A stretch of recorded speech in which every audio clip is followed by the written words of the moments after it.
A igreja dignifica. O que significa isso?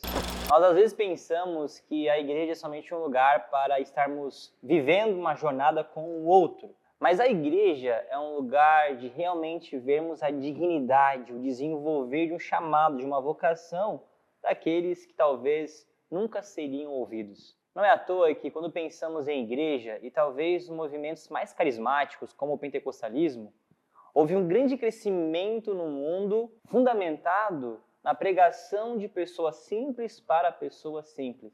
Isso parece muito com o início da igreja primitiva. Um lugar onde pessoas simples, desconhecidas, pregavam para outras pessoas simples e também desconhecidas. A igreja dignifica.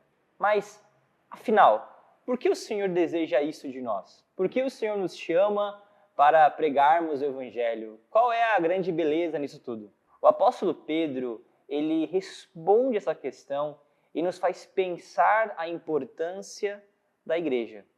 Em 1 Pedro 2, verso 9 a 10, as Escrituras dizem assim: Vocês, porém, são povo escolhido, reino de sacerdotes, nação santa, propriedade exclusiva de Deus. Assim, vocês podem mostrar às pessoas como é admirável aqueles que os chamou das trevas para a sua maravilhosa luz. Antes, vocês não tinham identidade como povo, agora são povo de Deus. Antes, não haviam recebido misericórdia, agora receberam misericórdia de Deus. O que Pedro está dizendo aqui e se correlaciona com a igreja e com esse tempo no qual vivemos igreja, é que nós estávamos realmente perdidos.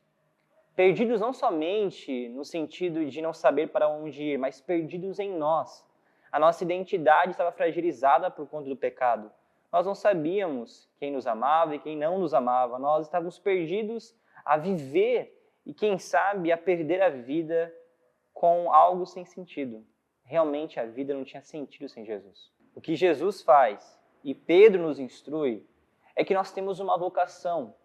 E a vocação encontramos no versículo de número 9. Ou seja, nós somos aqueles que devemos mostrar às pessoas o quão admirável é Deus. Nós temos que mostrar às pessoas que fomos retirados dos mundos das trevas e levados à luz.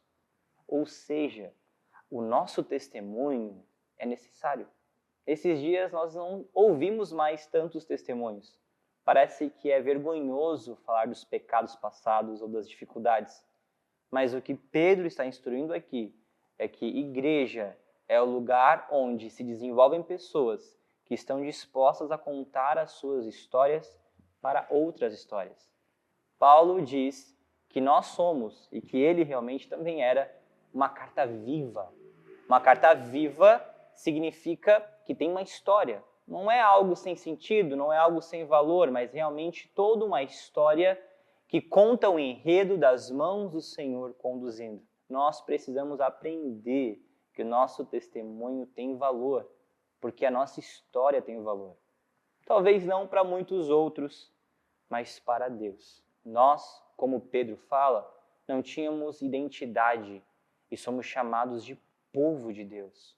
Nós não tínhamos ou não conhecíamos a misericórdia, mas a misericórdia de Deus nos alcançou.